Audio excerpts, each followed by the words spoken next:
So you'll just have gotten that little note about the session being recorded today. This will be up on our website. So if anyone is not, happy to be on camera, that's fine. You can keep cameras off if you choose, anything you like. And we will jump right in. So welcome everybody to today's session. We are here today to give you some information about potentially joining the college as an appointed member. So I'm going to start with some introductions. So I am Amy Stein. I'm the Deputy Registrar and General Counsel here at the College of Opticians. And joining us today, we have Carolyn Robertson from our office, who's helping to monitor all of the technical things behind the scenes. So hello, Carolyn. And then we have two current appointed members with us here today for a bit of a panel discussion. So I wanted to welcome Stephanie Kelly and Dennis O'Hagan. Stephanie is just coming up to the end of her first year with us as an appointed member. And Dennis has been an appointed member with us for about 4 years now. Prior to that, he spent some time as an examiner and had been a member of the council of the college quite a number of years ago. So we have two, perspectives of people who have, spent a little bit more time or a little bit less time as involvement in terms of involvement. So we'll be hearing from them toward the end of the presentation. So with that, let's get things going. I'll ask Carolyn to get our presentation up on the screen. So I'd like to start by acknowledging that the College of Opticians of Ontario operates on the traditional lands of many nations, including the Mississaugas of the Credit, the Anishinaabeg, the Chippewa, the Haudenosaunee, and the Wendat peoples. The COO acknowledges and respects that these lands are now home to many diverse nations, Inuit and Métis peoples, who continue to experience the impact of colonization. The COO also acknowledges that Toronto is covered by Treaty 13, signed with the Mississaugas of the Credit, and the Williams Treaty, signed with multiple Mississaugas and Chippewa bands. With the utmost respect and humility, we at the COO are grateful to live and work on these lands and are committed to educating ourselves in areas of cultural safety and humility in the delivery of equitable healthcare in Ontario. So on the next slide, I'm just going to give you a little overview of what we're going to be talking about today. So I'm going to talk to you a little bit about the college's function, what the board does and the committees do and what the benefits of involvement might be. We'll look at the application process to join us as an appointed member. And finally, we'll talk a little bit about the interview process. And once we get through all of that, we have some questions that we're going to put to our two appointed members that are here on the panel with us today. But of course, if watching the session, any questions come to mind, you can stick them in the chat, or at the end, time permitting, we'll open up the floor to questions from our attendees. So let's jump right in. So let's look at the college's function. So on the next slide, you'll see, I'm just going to, give a little bit of an overview and in particular compare what we do here at the college to something like a professional association, because we're very different. So the college, we are the regulator. So that means that membership for opticians is mandatory in order to practice in Ontario. And we have a very specific mandate, and that mandate is to protect the public interest. So the college's function is not to advance the interests of opticians, it's actually to advance the interests of patients and the public. Now, by comparison, a professional association, so for example, the Ontario Opticians Association, is a voluntary organization that opticians can choose to join, and is there primarily to advocate for the needs of opticians themselves. And there's some benefits to joining, such as professional liability insurance, access to continuing education seminars, and things like industry news. Now, by contrast, here at the college, we are here to set and monitor those entry to practice requirements. So what someone needs to demonstrate in order to become registered in the first place. We receive and resolve complaints. And if necessary, we hold disciplinary hearings. We promote continuing competence through our quality assurance program, and we are the body that establishes and maintains the standards of practice of the profession. So a little bit of a look at the college's governance structure on the next slide, just so you can see where the role of the committees fits into this big picture. So our college has sort of three different tiers of who is here and who is doing various functions. We've got our board of directors, which is made up of opticians who we call our professional members, and they're elected. And then we have non-opticians who are government appointed members of the board. Then we've got our committees, which are made up of both board members and appointed members, which is this position that we're recruiting for right now. And finally, the third branch is our administrative staff branch. So the registrar, myself, the deputy registrar, all of our various managers and team members, and we're there, primarily for the function of the day-to-day operations. So let's look a little bit more into board versus committee. What's the difference and how do they fit in? So on the next slide, you'll see another graph. So board members are our governing bodies. So they are the governing directors of the college, and they make the decisions around strategy and around policies. So board members attend meetings several times a year, and they vote and make decisions at those meetings. The kinds of decisions are on things like bylaws, regulations, setting the college's strategic directions, and deciding on policies. It's the board of directors that will approve the standards of practice that are brought to them. But all of this work needs more than just a small group of board members in order to fully understand and fully grapple with all of the important and diverse issues that come up at a regulatory college. So this is where the need for our committees come in. So our appointed or non-board committee members, as we call them, being a member of a committee means you are observing board meetings, but you're not there to vote, but you do get to observe them as non-members. And it's our committees that are the ones making policy recommendations to the board. So the committees do a lot of the heavy lifting on figuring out what we need, what the risks are, what types of other factors might be relevant that the board needs to know in order to make an informed decision. So that's the work that happens at the committee level. But committees also make their own types of decisions.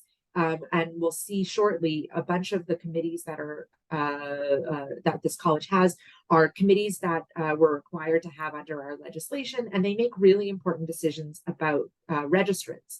So, for example, we have a registration committee that decides decisions relating to applications for registration. We have a committee that reviews complaints that come in about registrants at the college and makes decisions about what happens. And our committee members also sit on panels of the discipline committee and are making very important decisions about that. And we also involve our committee members in the strategic planning process. So even though it's the board that ultimately makes decisions about the college's strategic direction, they couldn't do that without our committee members to provide their input. So on the next slide, let's look at what committees we have here at the college. So they're divided between our statutory committees and our non-statutory committees. Our statutory committees are those committees that we're required to have under the Regulated Health Professions Act, which is the statute that gives rise to this college and permits us to exist. So we've got an executive committee, which is also our finance committee. Now, this committee is only open to board members, but it is there. The rest of these committees, every single other one of them, is made up of both board members and appointed committee members. So Inquiries, Complaints, and Reports Committee, that's the committee that screens complaints that comes into the college and decides what happens next with respect to those matters. A Patient Relations Committee that deals with questions relating to patients specifically, and the most important role they serve is around the prevention of sexual abuse. We have a Quality Assurance Committee, and that's a really important committee that all opticians would be somewhat familiar with, because that's the committee that establishes your annual quality assurance program requirements and then monitors opticians' compliance with that program. We have our Registration Committee, and they deal with matters of initial registration and policies around registration and renewal. Our Registration Committee would also potentially serve as what we call our Fitness to Practice Committee. That's a completely separate committee, but it's not one that this college needs on a very frequent basis. So that's why we have the overlap.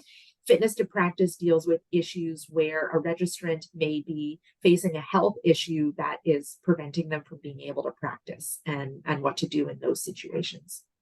And then our discipline committee, which sits as panels for discipline hearings when those become necessary. So those are all of the committees that we're required to have, but we also have a few other committees to help serve different functions at this college. And those are the governance committee, which makes all sorts of decisions and policy recommendations around the governance structure of the college.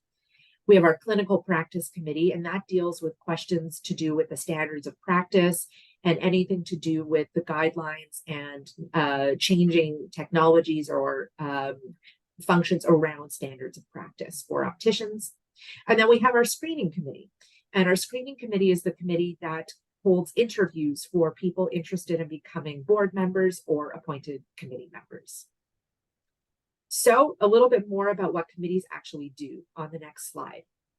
So we mentioned that committees make policy recommendations. So that could be on things like, let's take, for example, the Quality Assurance Committee. They might make recommendations to the board on what the quality assurance program should include, or what the process for monitoring compliance with that program would include. It will be the board that eventually makes a decision, but it's up to the committee to do the heavy lifting and demonstrate to the board what the public interest would, how that would best be served through whatever decision their recommendation they're making. And then our committees also make what we call statutory decisions. So these are decisions that a committee has been empowered by our legislation to make decisions without involvement of the board. So for example, our ICR committee, Inquiries, Complaints, and Reports Committee, they make final decisions about what should happen with a complaint matter that's come into the college. So they can decide whether to close the file, they can decide whether to refer it on for a discipline hearing, and there's some other options that they have that are between those two extremes. Committees also have what we call certain monitoring duties, and that's in making sure that policies are being followed and alerting the board to any issues that might be arising with, the need to sort of recalibrate or reset expectations. Committee members do have what we call fiduciary duties, meaning, they're making important decisions, especially decisions to do with things like registration, complaint, or discipline matters, for example. So there's a duty owed to act in good faith and to come to meetings prepared, to be accountable, to maintain confidentiality, and to make sure that they're disclosing any conflicts of interest that they may have that's related to a decision that they're being asked to make. So let's talk next about what is involved with being an appointed member. So on the next slide, we'll look at a little bit of that. So the primary way that you would be interacting in this role is by attending meetings. Most of our meetings now are held via Zoom, and I think in the case of all committee meetings, they're almost all via Zoom. But we do invite our appointed members to attend board meetings. Most of those are held via Zoom as well, but this year we did have one board meeting in person, which our appointed members were invited to attend in person. So let's look at how this kind of breaks down, because I think it's important to kind of know what the time commitment would be for this role. So you're invited to observe 4 board meetings a year, and the board meetings are either 1 or 2 days. So we're looking at 4 to 6 days a year for that. Committee meetings. Now, different committees meet a different number of times, and it depends how many committees each person is assigned to. And if someone comes on as an appointed committee member, we do ask them what their sort of time availability is like, and what committees they're interested in sitting on, how many committees they're interested in sitting on, and we give you an idea of how intense each committee is in terms of the time commitment. But typically we would say you would expect to attend meetings about 7 to 15 days a year. Meetings tend to range between 1 to 3 hours is the average for a committee meeting. Some of them on rare occasions might be longer, but that is the typical time range for a meeting. And then in addition to those meetings, there's usually 3 to 5 days for training or strategic planning sessions. And again, that can be anywhere from 1 to 3 hours, and sometimes we have a full day session involved in that. So In total, you're looking at about 14 to 26 days per year, not necessarily full days, but days where some or all of the day would need to be allocated to this role. And it's also important to remember that most meetings require 1 to 3 hours of pre-reading or preparation. So a couple other reminders on the next slide are just important things to be aware of, that our meetings are held during business hours. And most of these meetings are via Zoom, but there is a potential for some in-person attendance to be required. If you live outside of the GTA, you are reimbursed for your meals, for your travel, for your accommodations, all of that for any in-person meetings. And if you reside in the GTA, you still get a per diem for things like meals and other relevant expenses should those arise. So next, let's look at benefits of involvement. So I think there's a lot of benefits to taking on this role, and we're going to hear a little bit from our appointed members later on their experiences with this.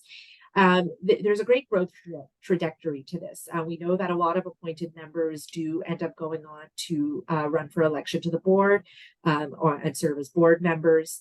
And there's a lot of transferable skills. A lot of the training that takes place and a lot of the skills that you would need and that you would grow and develop as a committee member are really useful in other settings.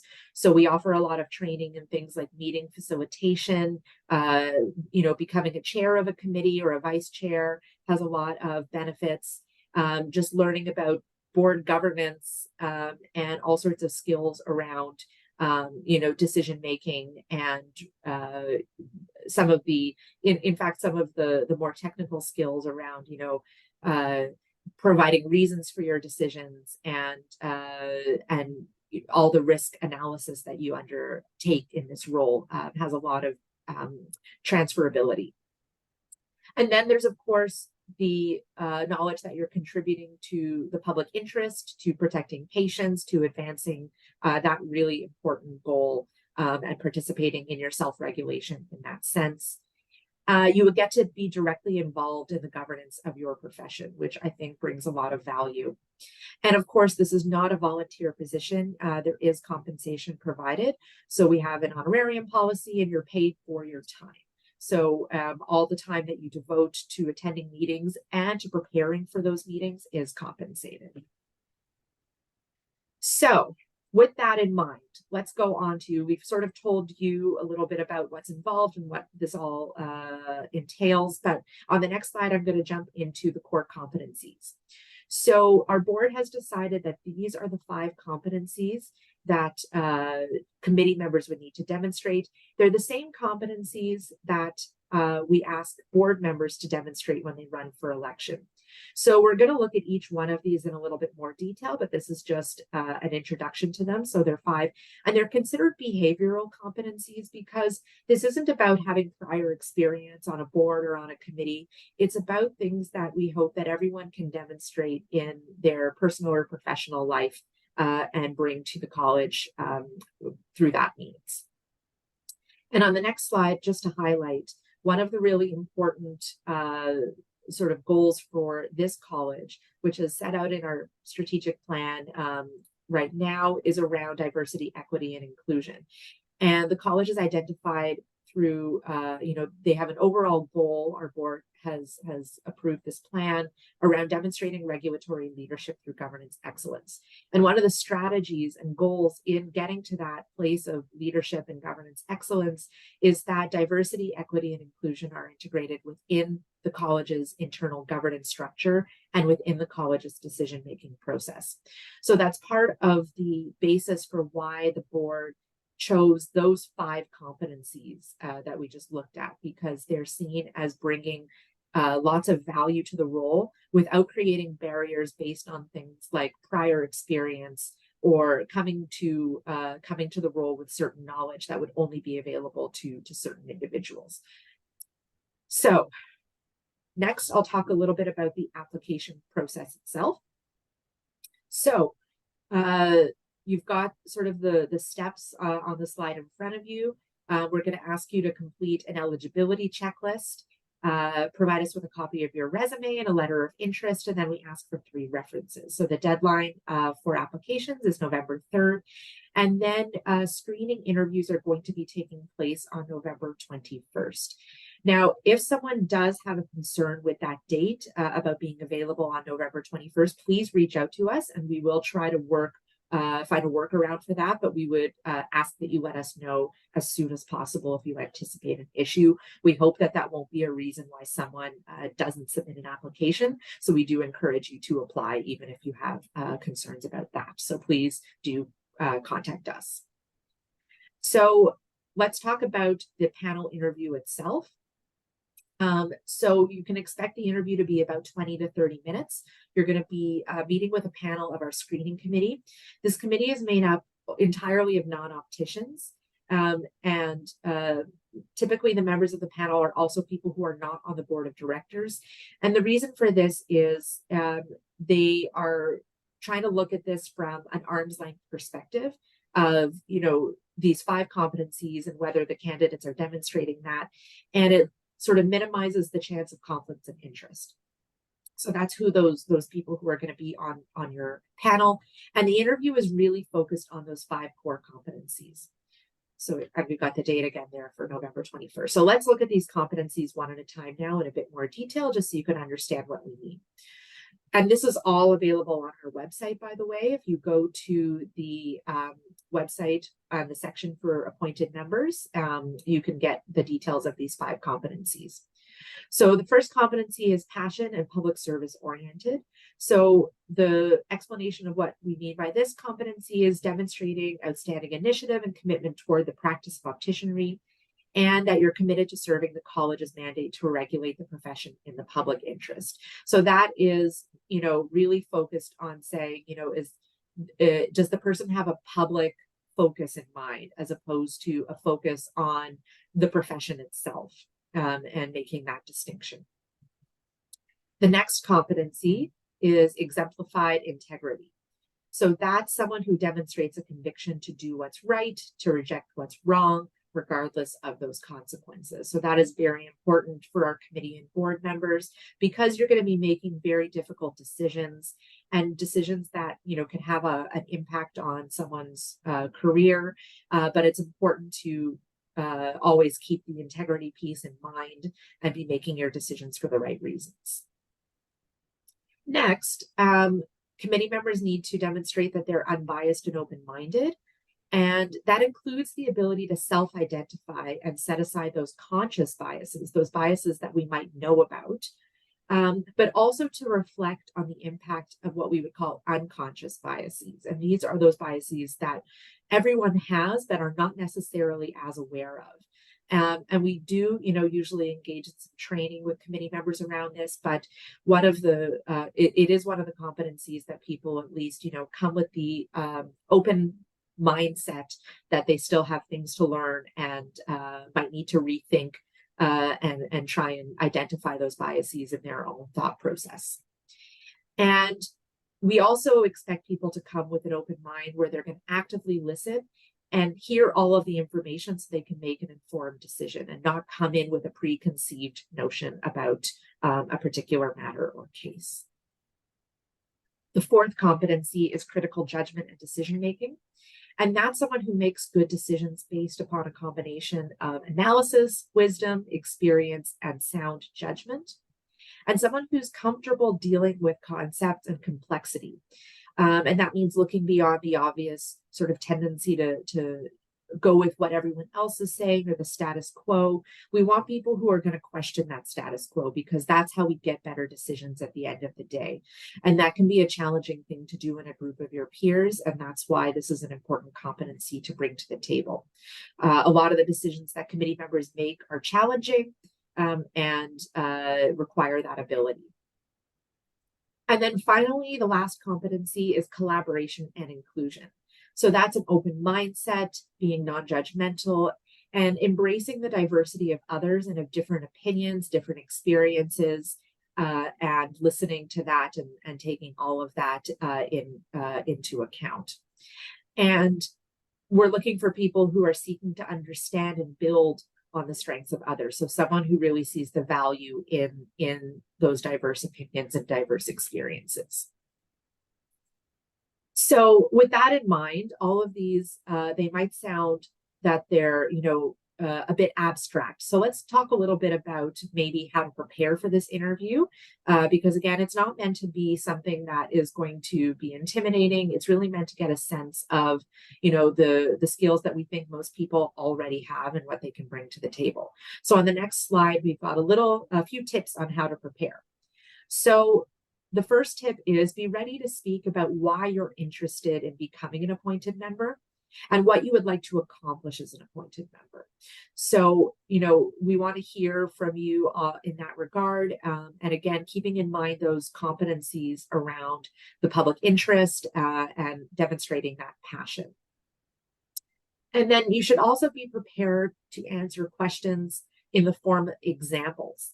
So the panel is going to want to hear from you about how you demonstrate each of the 5 core competencies. And these examples don't have to come from your job as an optician or from any experience in that regard. They can come from any area of your life. So they can absolutely come from your professional life, from the work you've done in the optical field, but also your personal life, your previous experience, if you have been on a board or committee before, but even if you hadn't, any other type of professional experience you've had, but including clubs, hobbies, other things that you've become involved with in your personal or professional life. So for example, the style of question could be something like, tell us about a time that you collaborated with others in order to carry out a task or a project. So it's definitely recommended that you sort of, in advance of the interview, think of different examples, look at each of those 5 competencies and try and be ready with those examples to provide. A few additional suggestions on the next slide, which are take a look at our website, learn a little bit about what we do, what our public protection mandate is all about.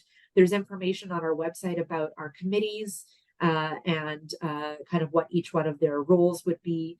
And you can see things like the policies and standards of practice and other things that are on our website that this college has approved. And those were because of the work of committees. And as I mentioned, so think of examples from your personal or professional life where you've demonstrated those competencies.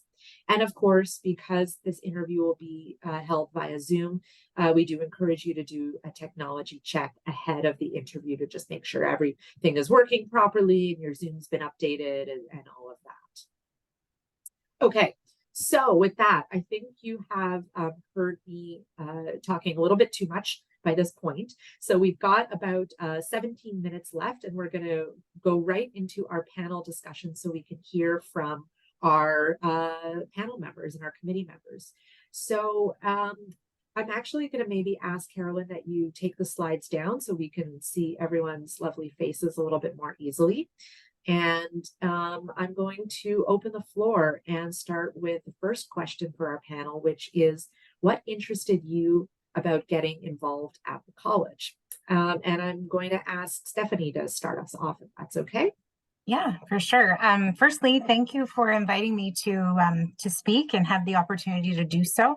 I'd always had an interest in the board, in the college, getting involved in the college and committee membership work. I falsely believed I didn't have enough time. And it really, after 3 decades of being in-person dispensing, I left that role. Life changed for me, and it opened up an opportunity for me. And oddly enough, I missed the customer service piece of dispensing. So knowing that the college's mandate was to protect the public seemed like a really good fit for me. And it was something that could work in my professional growth development. So that's why I pursued it, looked into it. I'm just coming up to a year, so I have lots more to learn, but it's so far so good. Thanks, Stephanie. And go over to Dennis next.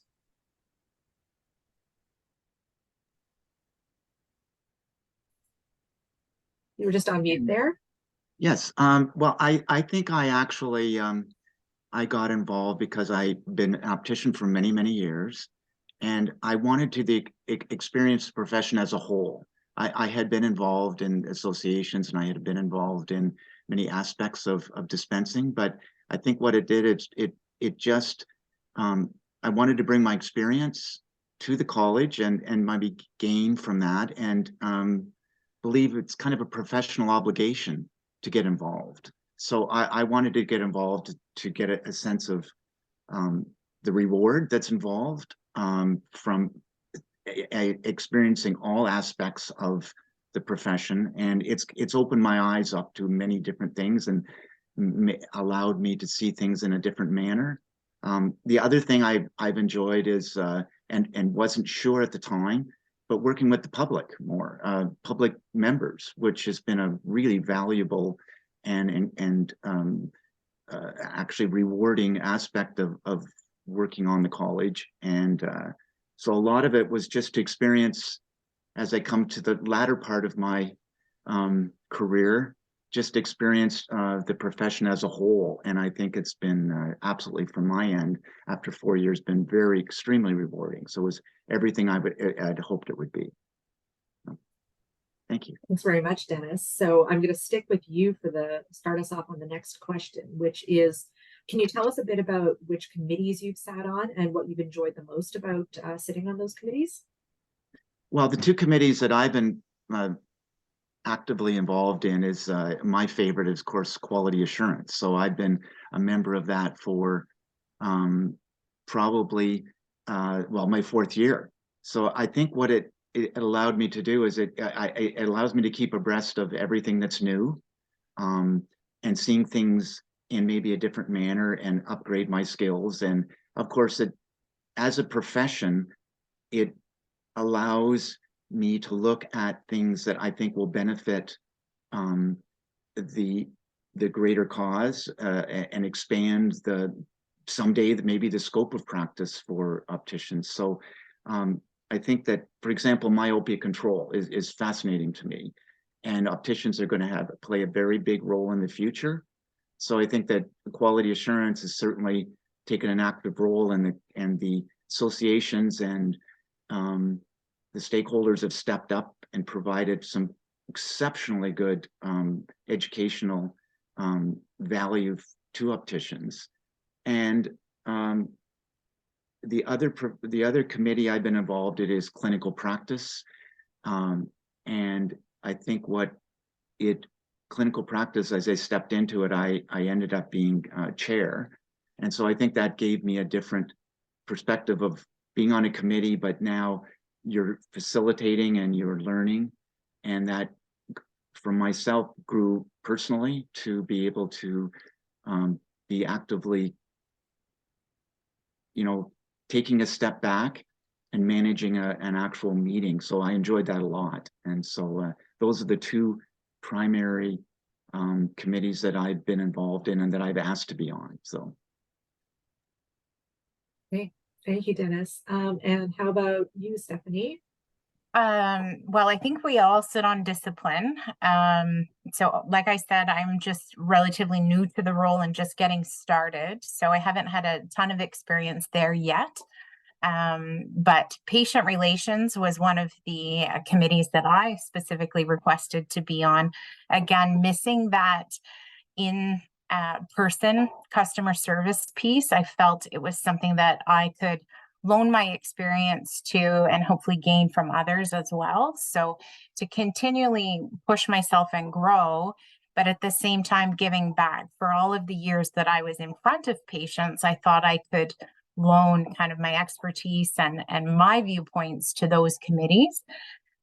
So again, just getting started. The work's been manageable, but something very, very enjoyable. And I got to meet Dennis on clinical practice. So that was my second request.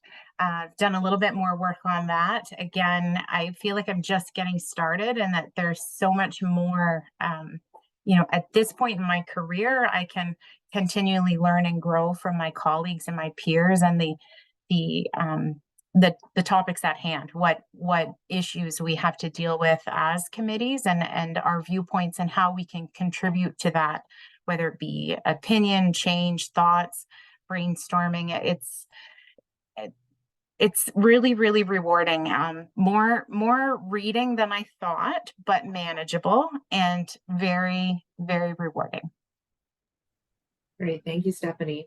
And just to build on that a little bit, maybe if you can speak next about any training that you received, anything you've enjoyed in particular, if that has managed to let you to develop any skills back in your professional life. For sure. Trainings have been really, really valuable. I have particularly enjoyed the DEI, so the diversity, equity, and inclusion portions, and cultural safety when we've got to touch on those. Again, I feel like Dennis is the veteran here and I'm the newbie. The orientation itself and training of the boardroom, something that I was a little bit intimidated by in the beginning, really was user friendly and just navigating the system, knowing where to find the right documents and meeting notes, and so that I could show up prepared and feel like I was an active presence. What was the other one that I had on my mind? I should have wrote notes. Cybersecurity was really good. That was something that I felt was very transferable in all acts. So like my personal email, my work email, and being able to maintain that intellectual property. And I just really, really enjoyed being a part of the larger board meetings. I was part of the gallery and got to observe kind of the decorum and how to handle things. And it's just been a learning process, and it's really stretched my thinking, professionally and personally. Thanks so much, Stephanie. Over to you, Dennis. Well, again, I think just to, as Stephanie's already indicated, diversity, equity, and inclusion has been extremely valuable, and I think I'd like to see it almost mandated for all of us at some point in time, and I believe it is, that the profession, ROs in quality assurance, can maybe take advantage of what's there. The college has been a leader. I think it's opened my eyes to the importance and understanding of others and create some empathy, and that the needs of the public, we're looking for the needs of the public and the future changes that are occurring. And I think that has been a very big part of what I've learned. Facilitation, which I don't believe Stephanie has had the opportunity to be involved, very extensive, but very good. I take that, I think it was a year ago or two. And that, again, the training there was absolutely wonderful.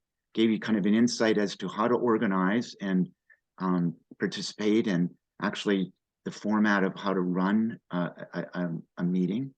And I think that led me to being comfortable and becoming a lead and becoming a chair of a committee. And finally, the staff are amazing, and Caroline's a big part of that staff. And Amy, there's not a moment that I can think where they have let me down. They've always been there. It's been exceptional in regards to reaching out. I've worked very close with many of them, got to know them personally, and that has been not only rewarding, but they've taught me a lot. And I am just not very good at computers, so they've been extremely patient. But I've never been left in the dark, so to speak.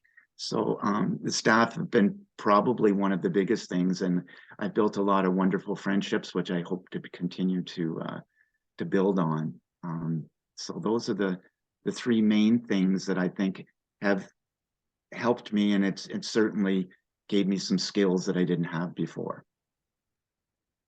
Thanks so much, Dennis. Probably already blends a little bit into the next question, but is there anything else, any other benefits aside from the training on sort of involvement that you'd like to sort of touch on?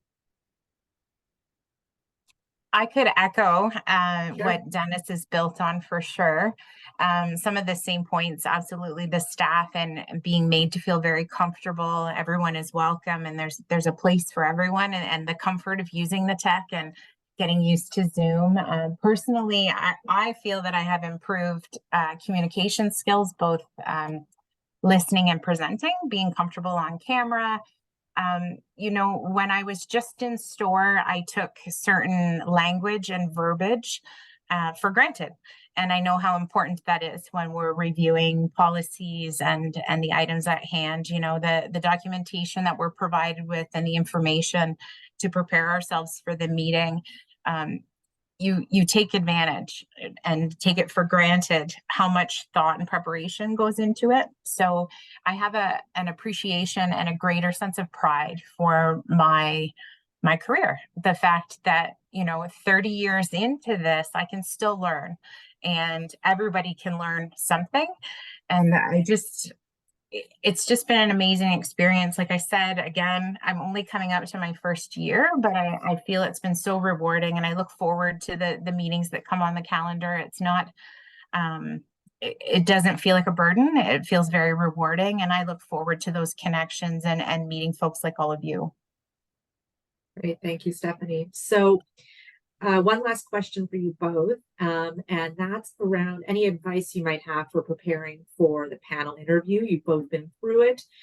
So maybe over to you, Dennis, to start us off on that one. Well, I think the biggest part is understanding the differences between your associations and the role of the college.